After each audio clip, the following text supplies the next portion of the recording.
लोकी के सीजन 2 के पहले एपिसोड को देखने के बाद जो सबसे पहला सवाल मेरे दिमाग में आया था वो ये कि इस बंदी के साथ कुछ तो झोल है। क्या ये वाकई वो है जो ये दिखला रही है या इसकी असलियत कुछ और है। एंड औरस ने तो भाई दिल जीत लिया। तो मेरी जान क्या हाल चाल है, आई होप सब बढ़िया चल रहा होगा। आई मीन लोकी सीजन 2 का फर्स्ट एपिसोड देखने के बाद तो तुम सब लोग खुशी से झूम रहे होंगे, स्पेशली एमसीयू के डाई हार्ड फैंस जो कि काफी ज्यादा निराश चल रहे थे अभी तक एमसीयू के कंटेंट को लेकर, specially after Thor love and thunder and she Hulk. लेकिन सबको भरोसा था कि लोकी कुछ जरूर करेगा and here it is, Loki is back baby with its OG charm and I am back too. ये चैनल सुपर अनफिल्टर्ड डेडिकेटेड है मार्वल डीसी के सुपर हीरो कंटेंट को, या यूं कहें कि पूरे विदेशी पॉप कल्चर को। और अब ये चैनल कंटिन्यू रहेगा जबकि सिनेमा अनफिल्टर्ड अपना देसी पॉप कल्चर कवर करता रहेगा। और इस वीडियो में हम करेंगे लोकी सीजन 2 एपिसोड 1 का frame by frame dissection. I know थोड़ा लेट हो गया बट मुझे शिफ्टिंग वगैरह करनी थी तो उसी चक्कर में सब हुआ। बाकी एपिसोड 2 का ब्रेकडाउन भी बैक टू बैक आ रहा है इसी के साथ। तो चलो अब बिना किसी देरी के सीधा वीडियो के मेन मुद्दे पे आते हैं, बाकी बकचोदियां बाद में करेंगे। तो लोकी का सीजन 2 बिना किसी बात पे थूक लगाए सीधा वहीं से शुरू होता है जहां पे इसका पहला सीजन खत्म हुआ था, यानी कि सिल्वी ने ही हू रिमेन्स को निपटा दिया है और अब सेक्रेट टाइमलाइन से मल्टीपल टाइमलाइंस फूट पड़ी हैं, वो भी टाइम में हर जगह से। और ये सब कैसे हुआ और एमसीयू में पास्ट प्रेजेंट और फ्यूचर को लेकर तुम लोगों के जितने भी कंफ्यूजन हैं, जितने भी सारे सवाल हैं, वो मैंने इस वीडियो में बहुत डिटेल में एक्सप्लेन किए हुए हैं कि ही हू रिमेन्स के मरने के बाद टाइमलाइन में ब्रांचेस क्यों और कैसे फूटी, मल्टीवर्सल वॉर कब हुई थी और टाइम लूप एमसीयू में कैसे काम कर रहा है। खैर तो सीजन 1 के लास्ट में हमने देखा था कि ही हू रिमेन्स को मारने से पहले सिल्वी ने अपने लोकी को टेम्पैड की हेल्प से कहीं पे भेज दिया था और जहां पे भेजा था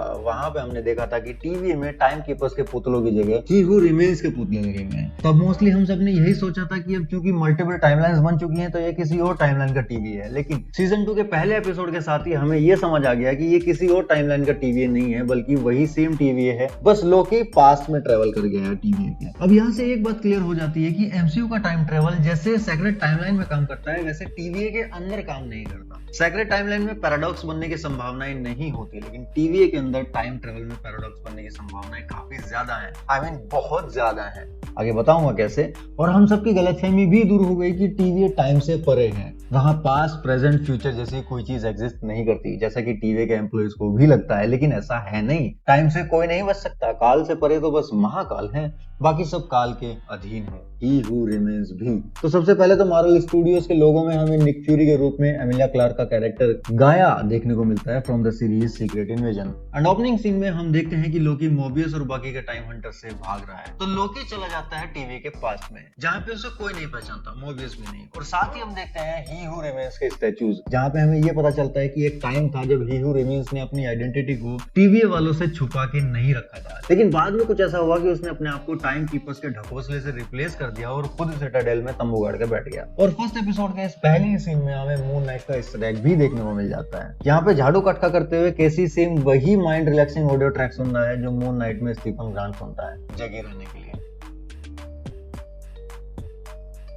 यहाँ पे डेलिबरेटली टीवीए की मेल गाड़ी फ्लोर से टकराते हुए दिखाई जाती है ताकि वहां पे क्रैक पड़ जाए और लोकी इन फ्यूचर जब वो क्रैक देखे तो वो समझ जाए कि वो पास्ट में था। यहीं से निकलती है टीवीए के टाइम ट्रेवल की अलग थ्योरी जो कि एमसीयू की सेक्रेट टाइमलाइन के अब तक के टाइम ट्रेवल के नियमों को नहीं मानती। एंड गेम में हल्क ने कहा था कि अगर पास्ट में जाके पास्ट को चेंज करोगे तो एक नया फ्यूचर बन जाएगा लेकिन तुम्हारा प्रेजेंट चेंज नहीं होगा। लेकिन यहाँ पे पास्ट में चेंज हुआ, ये क्रैक पड़ा तो टीवीए की सेम टाइमलाइन में उसका इम्पैक्ट भी हुआ और अब ये क्रैक हमेशा से है। यानी कि पास्ट में चेंज हुआ तो अलग टाइमलाइन नहीं बनी बल्कि सेम टाइमलाइन में चेंजेस हुए। यही दिखाने के लिए इस क्रैक को एज इट इज रखा गया, वरना जब कैंग ने अपने स्टैच्यूज को टाइम कीपर्स के स्टैच्यूज के साथ रिप्लेस कर दिया था तो थोड़ा सा सीमेंट और लगवा देता इस क्रैक को भरने के लिए यार। फिर हम लोकी सीरीज के लोगों के डिफरेंट वेरिएंट्स देखते हैं एंड देन हमें प्रेजेंट के मोबियस एंड हंटर B-15 दिखाई देते हैं जो कि ही हू रिमेन्स के मरने के आफ्टरमैथ को समझने की कोशिश कर रहे हैं और ये डिस्कस कर रहे हैं कि हमें सच्चाई सबको बता देनी चाहिए या नहीं। फिर मोबियस मिस मिनट्स की हेल्प से लोकी को ट्रैक करने की कोशिश करता है, लेकिन शायद मिस मिनट्स का ये वर्जन ही हू रिमेन्स के मारे जाने के बाद इनएक्टिव हो गया है क्योंकि ही हू रिमेन्स की सिटाडेल टाइमलाइन के एंड में स्थित थी। तो वहां पे जो कुछ भी घटित हुआ उसका इंपैक्ट पूरी टाइमलाइन पे पड़ा, जिसको मैंने इस वीडियो में डिटेल में एक्सप्लेन किया हुआ है। लेकिन इंटरेस्टिंग बात यह है कि ही हू रिमेन्स की तरह शायद कैंग के डिफरेंट वेरिएंट्स के पास उनकी खुद की मिस मिनट्स के वेरिएंट्स हैं, क्योंकि विक्टर टाइमली के पास भी हम उसका खुद का अपना एक मिस मिनट का वर्जन देख सकते हैं। तो फॉर श्योर हमें सीजन 2 में मिस मिनट्स रिटर्न करती हुई दिखाई देगी या ऐसा भी हो सकता है कि ये सेम वही मिस मिनट हो जो कि ही हू रिमेन्स के मारे जाने के बाद कैंग के किसी दूसरे वेरिएंट के चक्कर में हो। देन एक और एजेंट हंटर X5 हमें दिखाई देता है, जिसकी हेल्प से मोबियस और जेट्सकी का सीजन 1 वाला इस्टर एग बता दिया जाता है, और ये भी बताया जाता है कि हर वाटर स्कूटर जेट्सकी नहीं होता। जेट्सकी सिर्फ एक कंपनी होती है जो वाटर स्कूटर बनाती है, सेम जैसे हमारे यहाँ जेसीबी के केस में होता है। हम हर खुदाई करने वाली मशीन को जेसीबी समझने लगते हैं। खैर आगे बढ़ते हैं। हमें पता है कि मोबियस हमें डेडपूल 3 में भी दिखाई देने वाला है, तो मैं पर्सनली मोबियस को उसमें जेटस्की पे देखना चाहूंगा, क्योंकि डेडपूल के साथ ऐसी हरकतें ज्यादा शोभा देती हैं। तो यहाँ पे X5 मोबियस और B15 से कहता है कि चूंकि रमोना गायब हो चुकी है, तो बाकी के जजेस के काउंसिल ने वॉर रूम में उन दोनों को बुलाया है, और फिर वॉर रूम में हम जनरल डॉक्स और जज गैम्बल को देखते हैं। यहाँ एक और चचा है, लेकिन ये बंदा कसम से मोक्ष प्राप्त कर चुका है भाई जिंदगी में। मतलब सीरियसली पूरी सेक्रेट टाइमलाइन की मैया पूजी पड़ी है, और ये चचा घोड़े गधे कुत्ते सब कुछ बेच के सो रहे हैं। फिर हम देखते हैं लोकी को, जो कि टीवी के पास में वॉर रूम में पहुंच गया है, और जहां पे उसे टाइम कीपर्स के कार्विंग की जगह ही हू रिमेन्स के म्यूरल्स दिखाई देते हैं। कैंग के different phases council of Kang को रिप्रेजेंट कर रहे हैं। यहाँ लोकी के पीछे टेबल पे हम सेक्रेट टाइमलाइन और उसकी मल्टीपल ब्रांचेस का रिप्रेजेंटेशन देख सकते हैं फॉर वॉर रूम पर्पस। यहाँ पे लोकी को कुछ पुरानी ऑडियो रिकॉर्डिंग सुनने को मिलती है, जिससे ये पता चल जाता है कि ही हू रिमेन्स और रमोना का पहले से चक्कर चल रहा था, और रमोना सच में टीवी वालों का चूते काट रही थी। ये तो हम सब पहले सीजन में समझ गए थे भाई, लेकिन यहाँ पे हमें ये भी पता चलता है कि मल्टीवर्सल वॉर जीतने में रमोना ने ही हू रिमेन्स की हेल्प की थी। वैसे कॉमिक्स में भी इन दोनों का चक्कर रह चुका है, और इससे ये भी पता चलता है कि सीजन 1 के एंड में रमोना के एस्केप के पीछे ही हू रिमेन्स का ही हाथ है। इन दोनों का कोई तो प्लान चल रहा है अलग से पक्का। वैसे वो सीजन 2 में हमें नजर आएगी, वो भी विक्टर टाइमली के साथ, जहाँ पे हमें उन दोनों की बैक स्टोरी देखने को मिलेगी। यानी कि हो सकता है ही हू रिमेन्स ने लोकी को जो अलायत वाली कहानी सुनाई थी सिटाडेल में, वो भी फेक हो, ये शायद ना भी हो, लेकिन ये तो पक्का है कि ही हू रिमेन्स ने अपना असली प्लान किसी को नहीं बताया। वो बोर होने वाला नाटक बस एक झूठ था। प्रेजेंट डे में वॉर रूम में मोबियस और B15 बोल रहे हैं कि सबको टाइम कीपर्स का सच बता देते हैं, और बाकी की ब्रांचिंग टाइमलाइंस को प्रूव करना बंद कर देते हैं। लेकिन अब जज गैम्बल तो सुनने को तैयार लग भी रही है, लेकिन जनरल डॉक्स की हरकतें बता रही हैं कि उसके साथ कुछ तो गड़बड़ है, जैसा मैंने पहले बोला था। कुछ रूमर्स ऐसी भी आ रही हैं कि वो सेल्वी का ही कोई ओल्डर वेरिएंट है। क्यों, अभी पता चल जाएगा थोड़ी देर में। अब यहाँ पे टाइम स्लिप होके लोकी वापस आता है, और सबके सामने दूध का दूध और मट्ठे का मट्ठा कर देता है, और सबको पता चल जाता है कि टाइम कीपर्स बस बैलगाड़ी के बैल थे, जिनको पीछे से ही हू रिमेन्स हाँक रहा था। अब कमाल ये होता है यहाँ पे कि बाकी सब लोग इस बात पे एग्री कर जाते हैं कि हमें अल्टरनेट टाइमलाइंस को प्रूव करना बंद कर देना होगा, क्योंकि इससे इनोसेंट लोग मारे जा रहे हैं। बट ये बंदी जनरल डॉग, ये पट्टी फिर भी बात पे अड़ी हुई है अपनी। ये X5 से कहती है कि हमें पता लगाना होगा कि एंड ऑफ टाइम में क्या हुआ था। सिल्वी को ढूंढो, और वो वहां से X5 को भेज देती है। लेकिन मजे की बात यह है कि अभी तक यहाँ पे ये तो डिस्कशन हुआ ही नहीं था कि एंड ऑफ टाइम में कुछ हुआ है, तो इस बंदी को कैसे पता चला कि एंड ऑफ टाइम में कुछ हुआ है? ये बात या तो लोकी जानता है या फिर सिल्वी जानती है। इसी वजह से ऐसी रूमर्स आ रही है कि जनरल डॉग्स कोई और नहीं बल्कि सिल्वी का ही कोई दूसरा ओल्डर वेरिएंट है, यानी कि टेक्निकली लोकी का ही एक और variant. This show is all about Loki,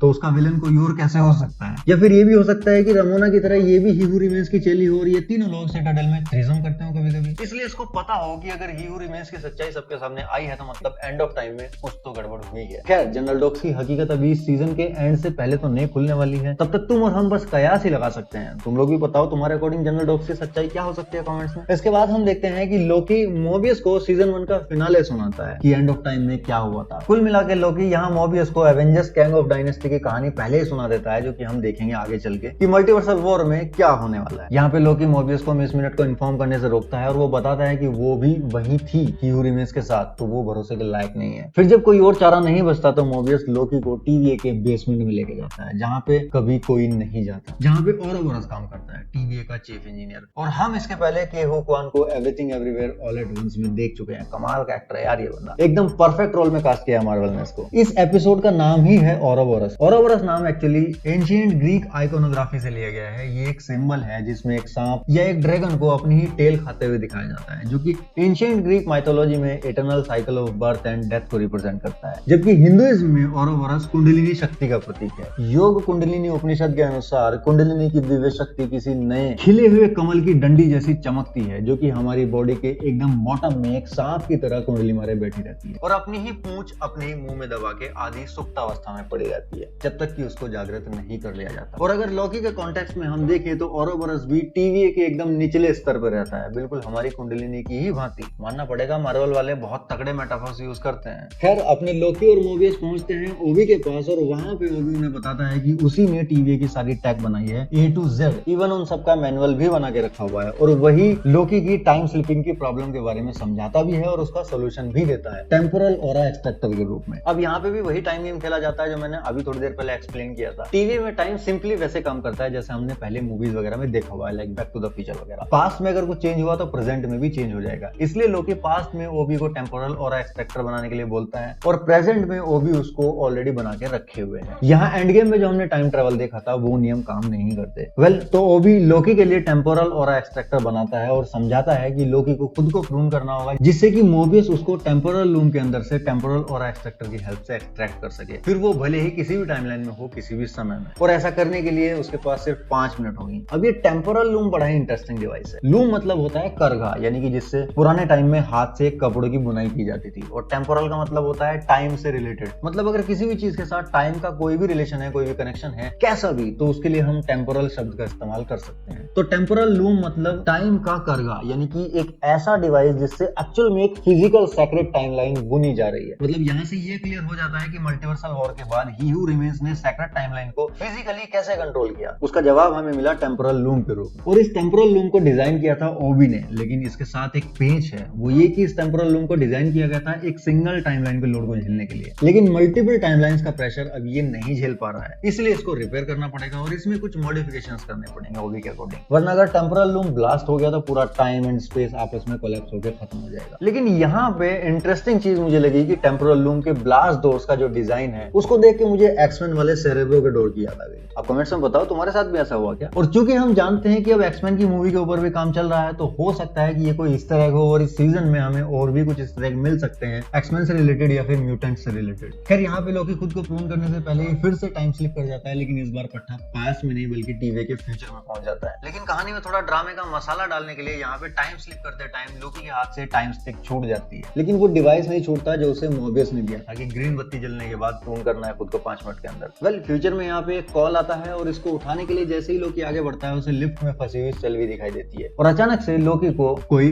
prune कर देता है पीछे से। अब यहाँ से कई सारी थ्योरीज निकलती हैं कि लॉकी को किसने प्रून किया, जिसका जवाब हमें सेकंड एपिसोड ने भी नहीं दिया। एक थ्योरी ये है कि सेल्वी ने ही लॉकी को प्रून किया है और ये सेल्वी वही एपिसोड 2 वाली सेल्वी है जिसको लॉकी ने सब कुछ बताया था, तो उसको पता था कि टाइम स्लिप होकर लॉकी फ्यूचर में कहाँ जाने वाला है। तो सेल्वी उस टाइम में फ्यूचर में जाके पहले से बैठ जाती है ताकि वो लॉकी को टाइम पे प्रून कर सके, वरना लॉकी अनंत टाइमलाइन में कहीं खो जाता। वेल ऐसा हो भी सकता है, लेकिन अगर हम लॉकी के प्रून होने वाले शॉट को ध्यान से देखें तो देखने में पता चलता है कि लॉकी को पीछे से प्रून किया गया है। टाइम स्टिक का ये आगे वाला हेड साफ नजर आ रहा है, जबकि सेल्वी तो उसके सामने थी और उसके हाथ में कोई टाइम स्टिक भी नहीं थी। तो एक और थ्योरी ये भी कहती है कि यहाँ पे लॉकी ही है खुद को प्रूव करने वाला, लेकिन किसी और टाइमलाइन का, किसी और वक्त का। लेकिन फॉर मी ये ज्यादा बड़ी मिस्ट्री है कि ये कॉल किसके लिए था और क्यों। खैर जो भी होगा वो आगे के एपिसोड्स में पता चल जाएगा। तो मोबियस लॉकी को एक्सट्रैक्ट कर लेता है और वो दोनों काम पे लग जाते हैं। और वापस आगे देखते हैं कि जनरल डॉक्स अपने कुछ वफादार गार्ड्स के साथ सेल्वी को ढूंढने और किसी बड़े काम को अंजाम देने की तैयारी कर रही है। ये वो गार्ड्स हैं जिनको लगता है कि अल्टरनेट टाइमलाइंस को प्रूव करना जरूरी है और ये लोग जनरल डॉक्स के ही वफादार। और इसी के साथ एपिसोड खत्म हो जाता है और हम पोस्ट क्रेडिट सीन में सेल्वी को देखते हैं जो कि सीजन 1 में ही हू रिमेन्स को निपटाने के बाद सीधा पहुंचती है ब्रॉक्सटन में 1982 में। लेकिन ध्यान देने वाली बात यह है कि ये सेक्रेट टाइमलाइन में नहीं गई बल्कि एक ब्रांच टाइमलाइन में आई है, वो भी सीधा मैकडी का बर्गर खाने, जिसके बारे में हम आगे की एपिसोड 2 की वीडियो में बात करेंगे। तो अब तुम लोग बताओ तुम्हें ये वीडियो कैसी लगी और कैसा लगा कि अब मैं वापस लौट आया हूँ मार्वल, डीसी और बाकी सब विदेशी पॉप कल्चर को कवर करने के लिए। हम मिलते हैं सेकंड एपिसोड की वीडियो में। और हाँ, जनवी के ऊपर भी वीडियोस आ रही है, टेंशन लेने की जरूरत नहीं है। और जल्दी ही द इनविंसिबल सीजन 2 भी आने वाला है, उस पे भी वीडियोस आएंगे, सब कुछ कवर करेगा तेरा भाई। तो फिर नगर में ढिंडोरा पिटवा दो दादा, बाहुबली लौट आया है। और हाँ, to be sure to subscribe and घंटा जरूर बजा देना, तभी असली मजा आएगा देखने का। हम मिलते हैं नेक्स्ट वीडियो में, तब तक के लिए सायनारा।